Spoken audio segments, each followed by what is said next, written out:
Hi everyone, welcome to our YouTube channel. Today we are going to study 7th standard English first chapter activities.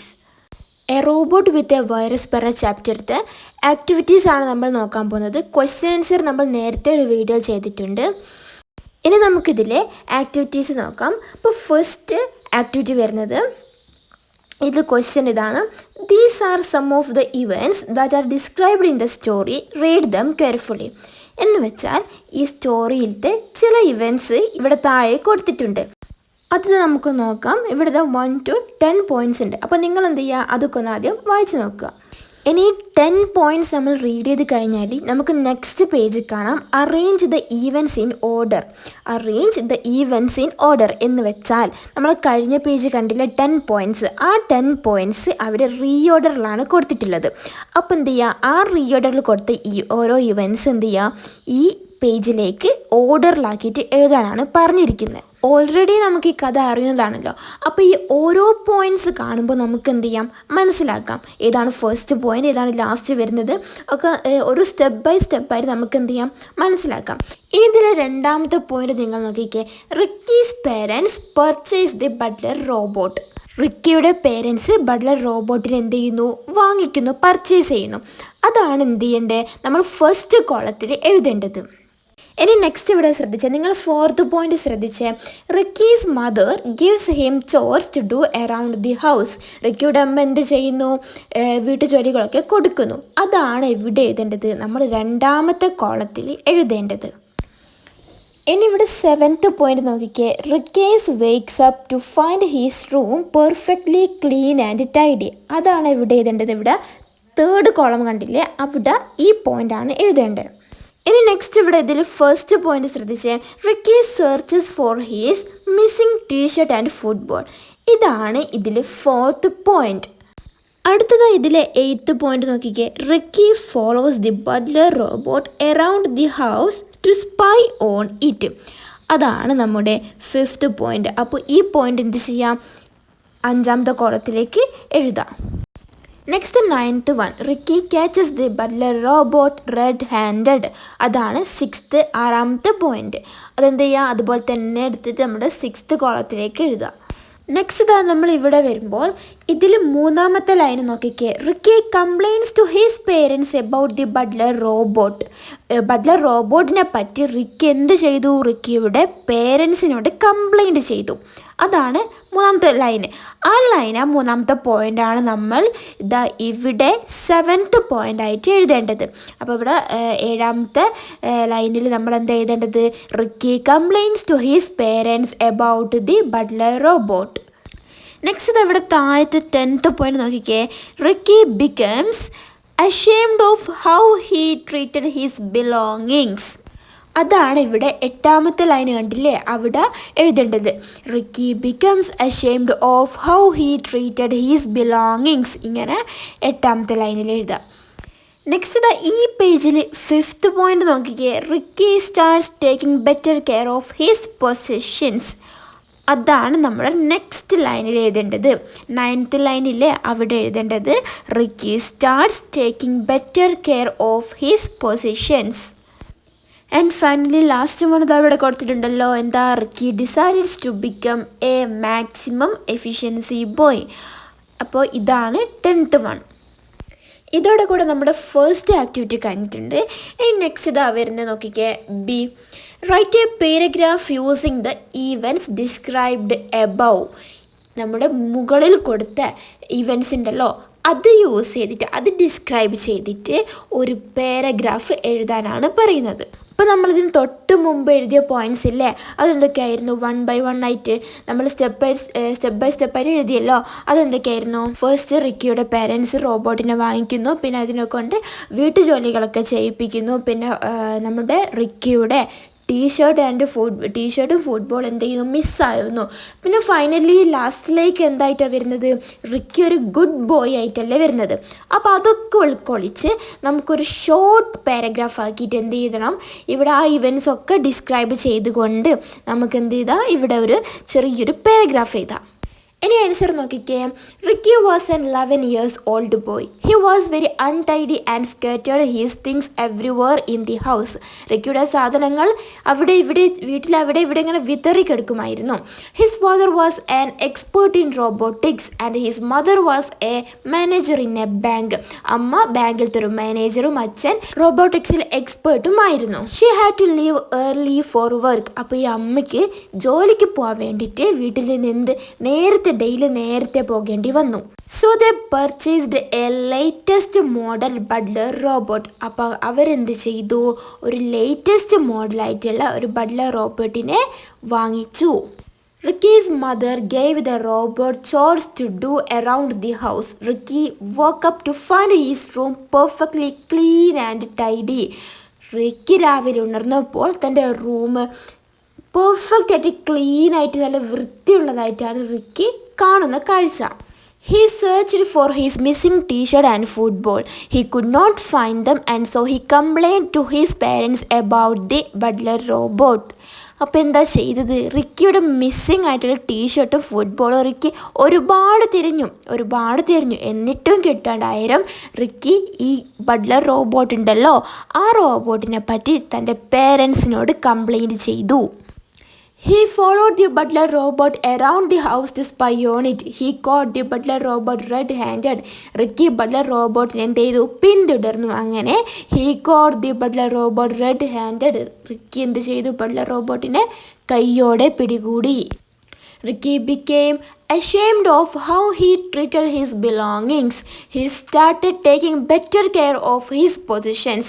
He decided to become more a maximum efficiency boy.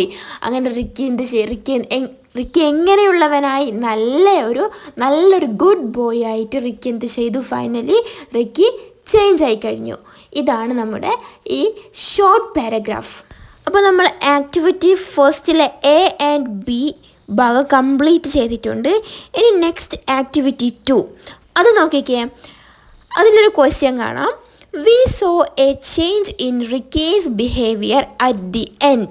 Write them below. നമ്മൾ റിക്കിയുടെ ബിഹേവിയറിൽ ഒരു change കണ്ടു. എപ്പോൾ? ഈ കഥയുടെ സ്റ്റോറീൻ്റെ ലാസ്റ്റിലേക്ക് നമ്മൾ റിക്കിയുടെ സ്വഭാവത്തിലൊരു change കാണുന്നുണ്ടല്ലോ. അതെന്ത് ചെയ്യുക? ഇവിടെ താഴെ എഴുതാനാണ് പറയുന്നത്. ഇവിടെ ഒരു ബോക്സ് ഉണ്ട്. ആ ബോക്സിൽ ബിഫോർ ആൻഡ് ആഫ്റ്റർ കൊടുത്തിട്ടുണ്ട്. ഈ ബിഫോറിൽ എഴുതേണ്ടത് റിക്കിയുടെ ആദ്യമുള്ള സ്വഭാവം എന്ന് വെച്ചാൽ ഈ ചേഞ്ച് ആവുന്നതിന് മുമ്പെയുള്ള സ്വഭാവം. ഈ ആഫ്റ്ററിൽ ഇനി എഴുതേണ്ടത് ചേഞ്ചായി കഴിഞ്ഞിട്ടുള്ള സ്വഭാവം ഉണ്ടല്ലോ അതാണ് എഴുതേണ്ടത്. എന്ന് വെച്ചാൽ കഥയുടെ അവസാനത്തിലേക്ക് റിക്കിയുടെ സ്വഭാവം മാറിയെന്ന് പറയുന്നുണ്ടല്ലോ ആ സ്വഭാവമാണ് ഇവിടെ എഴുതേണ്ടത്. ഈ ആഫ്റ്റർ പറഞ്ഞ ഭാഗത്ത് എഴുതേണ്ടത്. ഇവിടെ ബിഫോറിലും ആഫ്റ്ററിലും ഓരോ പോയിൻറ്റ്സ് കൊടുത്തിട്ടുണ്ട്. ഈ ബിഫോറത്തെ പോയിൻറ്റ്സ് നോക്കിക്കേ. Ricky was messy and careless. Ricky മെസ്സിയും കെയർലെസ് അശ്രദ്ധനായിരുന്നു എന്നാണ് മീൻ ചെയ്യുന്നത്. നെക്സ്റ്റ് ആഫ്റ്ററിൽ നോക്കിക്കേ. Ricky become more careful of his belongings. റിക്കിയുടെ സാധനങ്ങൾ റിക്കി കൂടുതൽ ശ്രദ്ധ കാണിക്കുവാൻ തുടങ്ങി. നെക്സ്റ്റ് നമുക്ക് ബിഫോറിൽ എഴുതാം. He always complaint and pestered his parents. Ricky എപ്പോഴും പേരൻസിനോട് പരാതിപ്പെടുകയും വെറുതെ ശല്യപ്പെടുത്തുകയും ചെയ്യുമായിരുന്നു. ഇനി നമുക്ക് ആഫ്റ്ററിൽ എഴുതാം. He stopped complaining and pestering his parents. എന്താ ഈ ബിഫോറിൻ്റെ നേരെ ഓപ്പോസിറ്റ്. റിക്കി എന്ത് ചെയ്തു? ഈ വെറുതെ പരാതി പറയുന്നതും ശല്യപ്പെടുത്തുന്നതൊക്കെ നിർത്തി. അതൊക്കെ സ്റ്റോപ്പ് ചെയ്തു. ഇനി വീണ്ടും ബിഫോർ കോളത്തിൽ എഴുതാം. He thought the computer was not properly programmed. Next ആഫ്റ്ററിൽ എന്ത് എഴുതാം? അതിന് നേരെ opposite. He realised that the computer was properly programmed. Next ബിഫോറിൽ he did not know about the sufferings of the poor who lacked things. എന്ന് വെച്ചാൽ റിക്കിക്ക് ഉണ്ടല്ലോ, റിക്കിക്ക് ഈ സാധനങ്ങളൊന്നും ഇല്ലാണ്ട് കഷ്ടപ്പെടുന്ന ആൾക്കാരുണ്ടല്ലോ, ഒരുപാട് അങ്ങനത്തെ ആൾക്കാരുണ്ടാവുമല്ലോ, ആ ആൾക്കാരെ പറ്റി ഒന്നും അറിയില്ലായിരുന്നു. അങ്ങനെയുള്ള ഈ റിക്കി ഈ കഥയുടെ ലാസ്റ്റ് ആകുമ്പോഴത്തേക്ക് എങ്ങനെയുള്ള വ്യക്തിയായി? He become generous and used his pocket money to help people to buy the things they need. റിക്കിയുടെ പോക്കറ്റ് മണി ഉപയോഗിച്ച് ഇതുപോലെ ഈ സാധനങ്ങളൊന്നും ഇല്ലാണ്ട് കഷ്ടപ്പെടുന്ന ആൾക്കാരുണ്ടല്ലോ അവരെ സഹായിക്കുവാൻ വേണ്ടി അവർക്ക് ആവശ്യമായിട്ടുള്ള സാധനങ്ങൾ വാങ്ങാൻ വേണ്ടി റിക്കിയുടെ പോക്കറ്റ് മണി റിക്കി യൂസാക്കി അവർക്ക് വേണ്ടിയിട്ട് യൂസാക്കാൻ തുടങ്ങി. അങ്ങനെ നമ്മൾ സെക്കൻഡ് ആക്ടിവിറ്റി കഴിഞ്ഞു. ഈ ബിഫോർത്തെ ആഫ്റ്റർത്തെ ലാസ്റ്റത്തെ ഒരു ലൈൻ ഉണ്ടല്ലോ, ആ 2 ലൈന് നിങ്ങൾ സ്വന്തം എഴുതാൻ ജസ്റ്റ് ട്രൈ ചെയ്യാം കേട്ടോ. നെക്സ്റ്റ് നമ്മളിതാ തേർഡ് ആക്ടിവിറ്റി നോക്കാം. ഈ third ആക്ടിവിറ്റിയിൽ Ricky tells his best friend Robin about the robot that his father bought. Write the conversation between Ricky and Robin. റിക്കിയുടെ ബെസ്റ്റ് ഫ്രണ്ട് റോബിനോട് ഈ റിക്കിയുടെ അച്ഛൻ വാങ്ങിച്ച റോബോട്ട് ഉണ്ടല്ലോ, ആ കഥയെ പറ്റി ആ റോബോട്ടിനെ പറ്റി റിക്കിയുടെ ഫ്രണ്ടിനോട് റിക്കി റിക്കിയും റോബിനും നടത്തുന്ന ഒരു കോൺവേഴ്സേഷൻ ഉണ്ടാവുമല്ലോ, ആ കോൺവേഴ്സേഷൻ എഴുതാനാണ് പറയുന്നത്. അപ്പോൾ ഇവിടെ ഫസ്റ്റ് റിക്കി പറയുന്ന ഒരു കോൺവെർസേഷൻ്റെ ഫസ്റ്റ് ലൈന് ഇവിടെ ഉണ്ട്. Hey you won't believe what happened, my father bought a robot. എന്താ പറയുന്നത്? നീ ഒരിക്കലും വിശ്വസിക്കില്ല എന്താ സംഭവിച്ചതെന്ന്, എൻ്റെ അച്ഛൻ ഒരു റോബോട്ടിനെ വാങ്ങി. ഇത് റിക്കി ആരോട് പറയാ? റോബിനോട് പറയാണ്. അപ്പോൾ റോബിൻ തിരിച്ചു ചോദിച്ചു, really what kind of robot is it? ശരിക്കും എന്ത് തരത്തിലുള്ള റോബോട്ടാണ് അതെന്ന് ആര് ചോദിച്ചു? റോബിൻ റിക്കിയോട് ചോദിച്ചു. അപ്പോൾ റിക്കി എന്താ മറുപടി പറഞ്ഞത്? ബട്ട്ലർ റോബോട്ട് എന്ന് റിക്കി റോബിനോട് മറുപടി പറഞ്ഞു. അപ്പോൾ റോബിൻ തിരിച്ചു ചോദിച്ചു, butler robot, what is it? ഒരു ബട്ട്ലർ റോബോട്ടോ, അതെന്താണെന്ന് ഒരു ആശ്ചര്യത്തോടെ റോബിൻ ആരോട് ചോദിച്ചു? റിക്കിനോട് ചോദിച്ചു. അപ്പോൾ റിക്കി എന്ത് പറഞ്ഞു? Butler robot can do all the household chores like cooking, cleaning, serving the food and tidying up the rooms. Butler robot എന്തൊക്കെ ചെയ്യാൻ പറ്റും? All the household chores എന്ന് വെച്ചാൽ എല്ലാ തരത്തിലുള്ള വീട്ടുജോലികളും ആർക്ക് ചെയ്യാൻ പറ്റും? ഒരു ബട്ട്ലർ റോബോട്ടിന് ചെയ്യാൻ കഴിയും. എങ്ങനത്തെ തരത്തിലുള്ള കുക്ക് ചെയ്യാൻ പറ്റും, ക്ലീൻ ചെയ്യാൻ പറ്റും, ഫുഡ് സെർവ് ചെയ്യാൻ പറ്റും, റൂമൊക്കെ വൃത്തിയാക്കാൻ പറ്റും, അങ്ങനെ എല്ലാ തരത്തിലുള്ള ഒരു വീട്ടുജോലികളും ചെയ്യാൻ പറ്റുന്ന റോബോട്ടാണ് ആര്? Butler robot. അങ്ങനെ റിക്കി റോബിനോട് പറഞ്ഞു. അങ്ങനെ റിക്കി അതിന് മറുപടിയായിട്ട് പറഞ്ഞു, wonderful, how does it help you personally ആയിട്ട് ആ റോബോട്ട്, ബട്ട്ലർ റോബോട്ട് റിക്കീനെ എങ്ങനെയൊക്കെ ഹെൽപ്പ് ചെയ്യുന്നു ആര് ചോദിച്ചു? റോബിൻ റിക്കിയോട് ചോദിച്ചു. അപ്പോൾ ഇതാ റിക്കി പറഞ്ഞു, it cleans my room and arranges the things properly. റിക്കിയുടെ റൂം ക്ലീൻ ആക്കുകയും സാധനങ്ങളൊക്കെ ചിട്ടയോടെ എടുത്തു വെക്കുകയും ചെയ്തു. In fact the robot has helped me change my behaviour. ഏറ്റവും ഇമ്പോർട്ടൻ്റ് ആയിട്ടുള്ളത് എന്താ? റോബോട്ട് റിക്കിയുടെ ബിഹേവിയർ, റിക്കിയുടെ ക്യാരക്ടർ മാറ്റാൻ വേണ്ടി സഹായിച്ചു. I used to think that everybody in the world has all the things he wants, but the robot made me realize that not everyone is lucky as I am. എന്ന് വെച്ചാൽ Ricky think ചെയ്ത് വെച്ചിരുന്നത് ഈ ലോകത്തിലുള്ള എല്ലാവർക്കും അവരവർ ആഗ്രഹിക്കുന്ന കാര്യങ്ങൾ ഉണ്ടെന്നായിരുന്നു റിക്കിയുടെ ഒരു ചിന്ത.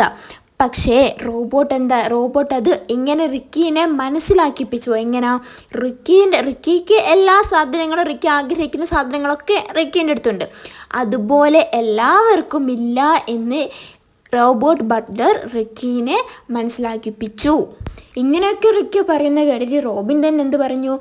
You have changed a lot, നീ ഒരുപാട് മാറിപ്പോയി എന്ന് റോബിൻ റിക്കിയോട് പറഞ്ഞു. അപ്പോൾ ഇതാ Ricky, I have. Now I use my pocket money to help people to buy the things they need. ആൾക്കാർക്ക് ആവശ്യമായ സാധനങ്ങൾ വാങ്ങാൻ വേണ്ടിയിട്ട് ഞാൻ എൻ്റെ പോക്കറ്റ് മണി യൂസ് ചെയ്യാറുണ്ട് എന്ന് റിക്കി ആരോട്? റോബിനോട് പറഞ്ഞു. അത് കേട്ട ഉടനെ റോബിൻ എന്ത് പറഞ്ഞു? That's very good for you Ricky. റിക്കീനെ സപ്പോർട്ട് ചെയ്തുകൊണ്ട് അഭിനന്ദിച്ചുകൊണ്ട് റിക്കിയോട് പറഞ്ഞു, that's very good for you റിക്കീന്ന്. ഓക്കെ, അപ്പം നമ്മുടെ തേർഡ് ആക്ടിവിറ്റി കഴിഞ്ഞിട്ടുണ്ട്. ഇനി നെക്സ്റ്റ് ഫോർത്ത് ആക്ടിവിറ്റിയിലേക്ക് വരാം. ഫോർത്തിൽ എ ഉണ്ട്, ബി ഉണ്ട്. അപ്പം നമുക്ക് എ നോക്കാം. ഫസ്റ്റ് എയിൽ ഇതവിടെ ഒരു കോൺവേഴ്സേഷൻ കൊടുത്തിട്ടുണ്ട്. Read the following part from the story. Father, a robot is a wonderful device. Look at the things it can do. Ricky, I don't think so. He is doing more harm than good. Father, you are wrong, Ricky. You don't understand how a robot works. Ricky, I can't agree with you. A robot will be a big problem if it is not properly programmed. അപ്പോൾ ഫാദറും Ricky തമ്മിലുള്ള ഒരു conversation ആണ് ഇവിടെ കൊടുത്തിട്ടുള്ളത്. അപ്പോൾ താഴെ നോക്കിക്കേ. Pick out expressions from the passage which show disagreement എന്ന് വെച്ചാൽ ഈ മുകളിൽ കൊടുത്ത പാസേജ് ഉണ്ടല്ലോ, ആ പാസേജിൽ നിന്ന് ഈ ഡിസഗ്രിമെൻ്റ് ആയിട്ടുള്ള എക്സ്പ്രഷൻസ് താഴോട്ടെടുത്ത് എഴുതാനാണ് പറയുന്നത്. ഡിസഗ്രിമെൻറ്റ് വെച്ചാൽ എന്താ? എഗ്രിമെൻ്റ് എന്ന് വെച്ചാൽ എന്താ? എഗ്രിമെൻ്റ് എന്ന് വെച്ചാൽ നമ്മളൊരു കാര്യം പറയുമ്പോൾ അതിനോട് യോജിക്കുന്നുണ്ടെങ്കിലാണ് അത് എഗ്രിമെൻ്റ് ആവുക. അപ്പോൾ ഡിസഗ്രിമെൻ്റ് എന്ന് പറയുമ്പോൾ യോജിക്കാത്തതായിട്ട് വരുന്നതാണ് ഡിസഗ്രിമെൻ്റ് എന്ന് വരുന്നത്. ഇതിൽ നോക്കിയാൽ നമുക്ക് ഡിസഗ്രിമെൻ്റ് ആയിട്ടുള്ള എക്സ്പ്രഷൻസ് ഉണ്ട്, നോക്കാം. First, father, A robot is A wonderful device, look at the things it can do. Father പറയാണ് റോബോട്ട് ഒരു വണ്ടർഫുൾ ഡിവൈസ് ആണ്, അതിന് ചെയ്യാൻ കഴിയുന്ന കാര്യങ്ങളൊക്കെ നോക്കിക്കേന്ന് ഫാദർ പറയാണ്. അപ്പോൾ റിക്കി പറയാണ് ഐ ഡോണ്ട് തിങ്ക് സോ, എനിക്ക് തോന്നുന്നില്ല എന്ന് പറയാം. ഫാദർ ഒരു കാര്യം പറഞ്ഞു, അതിനോട് റിക്കി പറയുന്നത് എന്താ? എനിക്ക് തോന്നുന്നില്ല. He is doing more harm than good, നല്ലതിനെക്കാട്ടും ഈ ഹാം ആയിട്ടുള്ളതാണ് റോബോട്ട് ചെയ്യുന്നതെന്നാണ് റിക്കി പറയുന്നത്. അവിടെ നോക്കിയേ, റിക്കി ഈ ഫാദർ പറയുന്ന കാര്യത്തിനോട് റിക്കി യോജിക്കുന്നുണ്ടോ? ഇല്ലല്ലോ. Ricky I don't think so എന്നാണ് പറയുന്നത്, എനിക്ക് തോന്നുന്നില്ല എന്നാണല്ലോ പറയുന്നത്. അപ്പോൾ അതെന്താണ്? അതൊരു ഡിസഗ്രിമെൻ്റ് ആയിട്ടുള്ള എക്സ്പ്രഷൻ അല്ലേ? അപ്പോൾ നമുക്ക് അതിർത്തി താഴോട്ട് എഴുതാം. I don't think so, first disagreement expression. ഇനി നെക്സ്റ്റ് ഫാദർ പറയും, നോക്കിക്കേ, you are wrong Ricky, you don't understand how a robot works. അപ്പോൾ ഇവിടെ നോക്കിക്കേ, he is doing more harm than good എന്ന് റിക്കി പറഞ്ഞില്ലേ? ആ കാര്യത്തിനോട് ഫാദർ പറയുകയാണെന്ത്? യു ആർ റോങ്, നിനക്ക് തെറ്റുപറ്റി. You are wrong, you don't understand how a robot works. അപ്പോൾ ആ കാര്യത്തിനോട് ഫാദർ എന്താണ് ചെയ്യുന്നത്? യോജിക്കുന്നുണ്ടോ? യോജിക്കുന്നുണ്ടെങ്കിൽ യെസ് യു ആർ റോങ് എന്ന് നോ യു ആർ റോങ് എന്ന് പറയില്ലല്ലോ.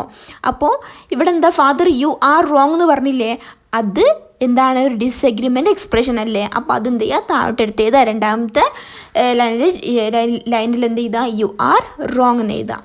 നെക്സ്റ്റ് അവിടെ ഫാദർ പറയും, നോക്കിക്കേ, U don't understand how a robot works. ഇങ്ങനെ ഫാദർ പറഞ്ഞു തരും. റിക്കി എന്താ പറയുന്നത്? I can't agree with you, I can't agree with you. ഇപ്പോൾ ഫാദറിൻ്റെ ഒരു ഒപ്പീനിയൻ പറഞ്ഞാണ്, U don't understand how a robot works എന്ന് റിക്കിയോട് പറഞ്ഞാണ്. അപ്പോൾ റിക്കി എന്താ പറഞ്ഞത്? എനിക്ക് നിങ്ങളോട് യോജിക്കാൻ കഴിയില്ല, I can't agree with you എന്നാണ് പറയുന്നത്. ഇതൊരു ഡിസഗ്രിമെൻ്റ് എക്സ്പ്രഷൻ അല്ലേ? അപ്പോൾ നമ്മുടെ തേർഡ് പോയിന്റ് എന്താ? I can't agree with you. അങ്ങനെ ഇതോടെ കൂടി നമ്മുടെ ഫോർത്ത് ആക്ടിവിറ്റിയിലെ എ കഴിഞ്ഞിട്ടുണ്ട്. ഇനി നെക്സ്റ്റ് ബിയിലേക്ക് നോക്കിക്കേ. ഇവിടെ ഒരു ക്വസ്റ്റ്യൻ അല്ല, നമുക്കിവിടെ കോൺവെർസേഷൻ കാണാം. അതിന് മുകളിൽ നോക്കിക്കേ. Now let's find out what Atul and Anju have to say about robots. അതിൻ്റെ ഇടയിൽ നമുക്ക് കാണാം ഒരുപാട് കോൺവെർസേഷൻ, അതുൽ ആൻഡ് അഞ്ജു തമ്മിലുള്ള കോൺവെർസേഷൻ കാണാം. അതിന് നെക്സ്റ്റ് പേജിൽ കാണാം നമുക്ക് the sentences above show agreement and disagreement. ഈ മുകളിൽ കുറച്ച് ഈ കോൺവെർസേഷൻ ഉണ്ടല്ലോ, അതിൽ നമുക്ക് എന്ത് കാണാം? ഒരുപാട് എഗ്രിമെൻറ്റ്സും ഉണ്ട്, ഡിസഗ്രിമെൻറ്റും കാണാം. ഇനി നെക്സ്റ്റ് അതിൻ്റെ അടിയിൽ നോക്കിക്കേ. Write the sentences which express agreement and disagreement in the box below. ഇതിൽ കൊടുത്ത് ഈ സ്മോളത്തെ സെൻറ്റൻസ് ഈ കോൺവെർസേഷനിൽ കൊടുത്തിട്ടുള്ള എഗ്രിമെൻറ്റും ഡിസഗ്രിമെൻറ്റും എക്സ്പ്രസ് ചെയ്യുന്ന സെൻറ്റൻസസ് ഉണ്ടാവുമല്ലോ, ആ സെൻറ്റൻസസ് ഈ താഴെ കാണുന്ന ഈ ബോക്സിലേക്ക് എടുത്തെഴുതാനാണ് പറയുന്നത്. ഓക്കെ, ഇതിൽ നമ്മൾ ഇപ്പോൾ ഒന്നും എഴുതുന്നില്ല. ആദ്യം നമ്മൾ നെക്സ്റ്റ് കഴിഞ്ഞ പേജിലേക്ക് തന്നെ പോവാം, എന്നിട്ട് ലാസ്റ്റ് ഇവിടെ എഴുതാം. അങ്ങനെ ഇതിൽ നമുക്ക് ഫസ്റ്റ് ചെയ്യണമെങ്കിൽ എന്ത് ചെയ്യണം? ആദ്യം ഈ കോൺവെർസേഷന് നന്നായിട്ട് വായിക്കണം. എന്നാലല്ലേ നമുക്ക് ഇതിൽ എഗ്രിമെൻറ്റും ഡിസഗ്രിമെൻറ്റും എക്സ്പ്രസ് ചെയ്യുന്ന സെൻറ്റൻസസ് കണ്ടുപിടിക്കാൻ പറ്റും. അപ്പോൾ നോക്കി, ഇതിൽ ഫസ്റ്റ് അതിൽ പറയുന്നത് നോക്കാം. I think robots are awesome, they can do so many things that humans cannot. എന്ന് വെച്ചാൽ ഈ റോബോട്ട്സിന് മനുഷ്യന്മാർക്ക് ചെയ്യാൻ പറ്റാത്ത പല കാര്യങ്ങളും റോബോട്ട്സിന് ചെയ്യാൻ കഴിയുമെന്ന് അതുൽ പറഞ്ഞു. Anju, yes Atul, I agree that can do cool stuff, but there are some downsides to them too. ഇവിടെ ശ്രദ്ധിച്ചേ, ഇവിടെ ഈ അഞ്ജു പറയുന്ന ഫസ്റ്റ് സെൻറ്റൻസ് നോക്കിയേ. Yes Atul, I agree that can do cool stuff. ഈ അതുൽ പറഞ്ഞ കാര്യം ഉണ്ടല്ലോ, ആ കാര്യത്തിനോട് അഞ്ജു യോജിച്ചു കൊണ്ടാണ് പറയുന്നത്. ഐ അഗ്രി എന്നല്ലേ പറയുന്നത്, വേറെ ഒരു നെഗറ്റീവായിട്ടുള്ള ഒരു വേർഡ്സ് നമ്മൾ ആ ഇതിൽ കാണുന്നില്ല. നോക്കിക്കേ, yes Atul, I agree that they can do cool stuff. അപ്പോൾ നമുക്ക് എഗ്രിമെൻറ്റിൽ എഴുതാൻ ഒരു പോയിന്റ് കിട്ടിയല്ലോ. എന്താ? I agree they can do cool stuff. Okay, പക്ഷെ ഇവിടെ അത് കഴിഞ്ഞ് അഞ്ജു തന്നെ പറയുന്നുണ്ട് എന്ത്? But there are some downsides to them too. അതിന് ചില പോരായ്മകളും ഉണ്ട് എന്ന് അഞ്ജു പറയുന്നുണ്ട്. അപ്പോൾ അതൊരു ഡിസഗ്രിമെൻറ്റും അല്ലേ? അപ്പോൾ നമുക്ക് ഒരു എഗ്രിമെൻറ്റും കിട്ടി, ഒരു ഡിസഗ്രിമെൻറ്റ് സെൻറ്റൻസ് ആയിട്ട് കിട്ടി. നെക്സ്റ്റ് നോക്കിക്കേ, Atul, I totally get that, but let's talk about the advantages first. Robots can work 24/7 without getting tired. അങ്ങനെ അതുൽ പറയാണ്, അതെനിക്കറിയാം, പക്ഷേ നമുക്ക് എന്ത് ചെയ്യാം, ഈ ഫസ്റ്റ് ഈ റോബോട്ടിനെ പറ്റിയുള്ള അഡ്വാൻറ്റേജസ് നമുക്ക് സംസാരിക്കാം. അഡ്വാൻറ്റേജസ് എന്ന് വെച്ചിട്ടുണ്ടെങ്കിൽ എന്താ, നല്ല ഗുണങ്ങൾ ലൈക്ക് സവിശേഷതകളൊക്കെ സംസാരിക്കാം. Robots can work 24/7 without getting tired. ആഴ്ചയിൽ 7 മീൻസ് ഒരു വീക്ക്ലി ഡേയ്സ് ആണ് കേട്ടോ ഇവിടെ മീൻ ചെയ്യുന്നത്. ഈ ആഴ്ചയിൽ 24 മണിക്കൂറും ഒരു ടയേർഡും ഒന്നും ഇല്ലാണ്ട് റോബോട്ട്സിന് വർക്ക് ചെയ്യാൻ പറ്റുമെന്നാണ് അതിൽ പറയുന്നത്. ഒരു അഡ്വാൻറ്റേജ് ആയിട്ട് അതിൽ പറയാണ്. നെക്സ്റ്റ് 5 പറയാണ്, yeah, that's true. They can be like super helpers, especially in factories where they can make things faster. ഇവിടെ 5 yeah that's true എന്ന് പറഞ്ഞ കണ്ടോ നിങ്ങൾ? അതെന്താ, ഈ അതിൽ മുകളിൽ പറഞ്ഞില്ലേ robots can work 24/7 without getting tired. അതിനോട് 5 യോജിക്കുന്നതാണല്ലോ ദാറ്റ്സ് ട്രൂ എന്ന് പറഞ്ഞത്. ശരിയാണ് പറയുന്നത് എന്താ, 5 അതിനോട് യോജിച്ചു, അതാണല്ലോ. അപ്പോൾ ഇതെന്താണ്, ഒരു എഗ്രിമെൻ്റ് അല്ലേ? അപ്പോൾ നമുക്ക് എഗ്രിമെൻറ്റ്സിൽ രണ്ടാമത്തെ പോയിന്റ് കിട്ടിയോ, എന്താണ്, that's true, they can be like super helpers. ഇനി നെക്സ്റ്റ് അതിൽ പറയും നോക്കിക്കേ, exactly, and they can go to places that are too dangerous for people like the deep sea or outer space. എന്ന് വെച്ചിട്ടുണ്ടെങ്കിൽ ഈ 5 പറഞ്ഞല്ലോ, ഈ they are like super helpers എന്നൊക്കെ, അതിനോടും ഈ അതിലൊന്ന് യോജിക്കുന്നുണ്ട്. കാരണം ഇവിടെ എക്സാക്ട്ലി എന്ന് കണ്ടില്ലേ. ആൻഡ് അതിൽ പറയുകയാണ്, ഈ നമ്മൾ മനുഷ്യർക്ക് പോകാൻ പറ്റാത്ത ഡേഞ്ചറസ് ആയിട്ടുള്ള സ്ഥലങ്ങളുണ്ടല്ലോ, അപകടകരമായിട്ടുള്ള സ്ഥലങ്ങളുണ്ടല്ലോ, ആ സ്ഥലങ്ങളിലൊക്കെ ആർക്ക് പോകാൻ പറ്റും, ഈ റോബോട്ട്സിനൊക്കെ പോകാൻ കഴിയും. ഡീപ് സീ എന്ന് വെച്ചിട്ടുണ്ടെങ്കിൽ ആഴക്കടൽ, അതുപോലെ തന്നെ ഔട്ടർ സ്പേസ് ബഹിരാകാശത്ത്, അവിടേക്കൊക്കെ മനുഷ്യന്മാർക്ക് എത്തിപ്പെടാൻ പറ്റാത്ത അപകടകരമായിട്ടുള്ള സ്ഥലങ്ങളിലേക്ക് ആർക്കൊക്കെ പോകാൻ പറ്റും, റോബോട്ട്സിന് പോകാൻ കഴിയുമെന്ന് അതിൽ പറഞ്ഞു. ഇനി 5 പറയും നോക്കാം. I see your point. But what about robots taking jobs away from people? പക്ഷെ എന്താണ്, ഈ ജനങ്ങളുടെ ജോലികൾ ഈ റോബോട്ട്സ് എന്ത് ചെയ്യാണ്, ഏറ്റെടുക്കുകയാണ്. അപ്പോൾ ഈ ജനങ്ങളുടെ ജോലികൾ ഇല്ലാതാവുകയാണെന്നാണ് 5 പറയുന്നത്. ഇവിടെ താ നോക്കിക്കേ, ഈ ജനങ്ങളുടെ ജോലികളൊക്കെ ആരാണ് ഏറ്റെടുക്കുന്നത്, റോബോട്ട്സ് ഏറ്റെടുക്കുകയാണെന്നാണല്ലോ നമ്മൾ പറഞ്ഞത്. അപ്പം ഓട്ടോമാറ്റിക്കലി ആയിട്ട് എന്താണ്, ഈ ജനങ്ങൾക്ക് ജോലി നഷ്ടപ്പെടുകയാണ് ചെയ്യുന്നത്. അതൊരു ഡിസഡ്വാൻറ്റേജ് അല്ലേ? അപ്പം നമുക്ക് ഈ ഡിസഗ്രിമെൻ്റ് കോളത്തിൽ നമുക്ക് എന്ത് ചെയ്താം, അതൊരു പോയിൻ്റായിട്ട് എഴുതാം. Then Atul, you have a good point there.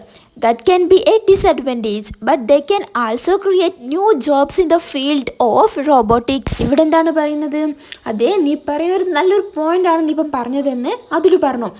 അതൊരു ഡിസഡ്വാൻറ്റേജ് തന്നെയാണ് എന്നോ അതിലെന്ത് ചെയ്തു, അതിനോട് യോജിച്ചു. പക്ഷേ ഈ റോബോട്ടിക്സിൻ്റെ ഫീൽഡിൽ ഈ ജനങ്ങൾക്ക് പുതിയ ജോലികൾ അവിടെ ക്രിയേറ്റ് ചെയ്യുന്നുണ്ടല്ലോ എന്ന് ആരോട് പറഞ്ഞു, അതിൽ 5 പറയുന്നു. ഇവിടെ നിങ്ങൾ നോക്കിക്കേ, 5 പറഞ്ഞല്ലോ ഈ ജനങ്ങളുടെ ജോബ്സ് നഷ്ടപ്പെടുന്നു, അങ്ങനെയൊക്കെ കുറച്ച് കാര്യം പറഞ്ഞുതരാം. അതിലെന്ത് ചെയ്തു, you have A good point there പറഞ്ഞ് അതിനോട് യോജിക്കുകയാണല്ലോ ചെയ്തത്. അപ്പോൾ യോജിക്കുന്നത് നമ്മളിതിൽ ഏതിലാണ് എഴുതേണ്ടത്, എഗ്രിമെൻറ്റിലല്ലേ എഴുതേണ്ടത്. അപ്പോൾ എഗ്രിമെൻറ്റിലേക്ക് നമുക്ക് ഒരു പോയിൻറ്റും കൂടി കിട്ടി. Then 5, that's true, but not everyone can afford robots. They can be expensive to build and maintain. ഇവിടെ 5 പറയാണ്, അത് ശരിയാണ്, പക്ഷെ എന്ത്, ഈ റോബോട്ട്സിന് എല്ലാവർക്കും അഫോർഡ് ചെയ്യാൻ പറ്റൂല എന്ന് ആര് പറയാണ്, 5 പറയാണ്. കാരണം എന്താ, അത് ബിൽഡ് ചെയ്യാനും മെയിൻറ്റെയിൻ ചെയ്ത് കൊണ്ടുപോകാനും ഭയങ്കര എക്സ്പെൻസീവാണ്. അതുകൊണ്ട് എല്ലാവർക്കും അങ്ങ് അഫോർഡ് ചെയ്യാൻ പറ്റൂല എന്ന് 5 പറഞ്ഞു. ഇവിടെ നോക്കിയ ഒരു ഡിസഗ്രിമെൻ്റ് ഉണ്ട്. That's true but not everyone can afford robots. അതെന്താണ്, അതൊരു ഡിസഗ്രിമെൻ്റ് ആണ്. നെക്സ്റ്റ് നോക്കാം Atul. I agree. Cost can be a problem, but think about how they can help differently abled people. ഇവിടെ അതിൽ പറയാണ്, ഈ കോസ്റ്റ് ഉണ്ടല്ലോ, ഈ ചിലവ് ഒരു പ്രശ്നം തന്നെയാണ്. പക്ഷേങ്കിൽ ഈ ഡിഫറെൻ്റ്ലി ഏബിൾഡ് പീപ്പിൾ ഉണ്ടല്ലോ, ഈ ഭിന്നശേഷിക്കാർ, അവരൊക്കെ എങ്ങനെയൊക്കെ റോബോട്ട്സിനെ ഹെൽപ്പ് ചെയ്യാൻ പറ്റും എന്ന് ചിന്തിച്ചിട്ടുണ്ടോ എന്ന്, അവരൊക്കെ സഹായിക്കാൻ പറ്റുമല്ലോ എന്ന് മീൻ ചെയ്തിട്ട് ആര് പറയാണ്, അതിൽ പറയാണ്. അപ്പോൾ ഇതൊരു എഗ്രിമെൻ്റ് ആണ് കേട്ടോ. I agree cost can be A problem but think about പറഞ്ഞിട്ടുള്ള ആ സെൻറ്റൻസ് മുഴുവൻ എന്താണ്, ഒരു എഗ്രിമെൻ്റ് ആയിട്ട് നമുക്ക് എഴുതാം. Next 5, Yeah, that's great advantage. Robots can improve lives in many ways. അതൊരു നല്ലൊരു അഡ്വാൻറ്റേജ് ആണ് എന്ന് ആര് പറഞ്ഞു? അഞ്ചു പറഞ്ഞു. എന്നിട്ട് പറഞ്ഞു robots can improve lives in many vase. ആളുകളുടെ ജീവിതത്തെ പലതരത്തിൽ ഇംപ്രൂവ് ചെയ്യാൻ റോബോട്ട്സിന് കഴിയുമെന്ന് ആര് പറഞ്ഞു? അഞ്ചു അതുലിനോട് പറഞ്ഞു. അതൊരു അഗ്രിമെൻ്റ് അല്ലേ? അത് അതിൽ പറയുന്ന ആ സെൻറ്റൻസിനോട് ആര് യോജിക്കുന്നുണ്ട്? അഞ്ചു യോജിക്കുന്നുമുണ്ട്. ഓക്കെ, ഇനി നമുക്ക് എന്ത് ചെയ്യാം? നമ്മൾ നേരത്തെ താഴെ കണ്ട ബോക്സ് ഉണ്ടല്ലോ, എഗ്രിമെൻറ്റും ഡിസഗ്രിമെൻറ്റും. അതിൽ എഗ്രിമെൻറ്റ് പാർട്ടിൽ എന്ത് ചെയ്യുക? ഈ പോയിൻറ്റ്സ് ഒക്കെ എഴുതുക. ഈ 5 പോയിൻറ്റ്സിൻ്റെ അതൊക്കെ എഴുതുക. ഇനി ഡിസഗ്രിമെൻ്റ് പാർട്ടിൽ എന്ത് ചെയ്യുക? ഈ 2 പോയിൻറ്റ്സും കൂടി എഴുതുക. പിന്നെ അല്ലാണ്ട് നിങ്ങളുടെ ടെക്സ്റ്റ് ബുക്കിൽ തന്നെ എഗ്രിമെൻറ്റിലും ഡിസഗ്രിമെൻറ്റിലും ഓരോ പോയിൻറ്റ്സ് കൊടുത്തിട്ടുണ്ട്. ആ പോയിൻറ്റ്സ് ഞാൻ ഇതിൽ ഇൻക്ലൂഡ് ചെയ്തിട്ടില്ല. അതെന്ത് ചെയ്യണം? നിങ്ങൾ എഴുതുക കേട്ടോ. ടെക്സ്റ്റ് ബുക്ക് നോക്കിയിട്ട് എഴുതുക. And next 5 to 10 activities I will upload in next class. Okay, bye.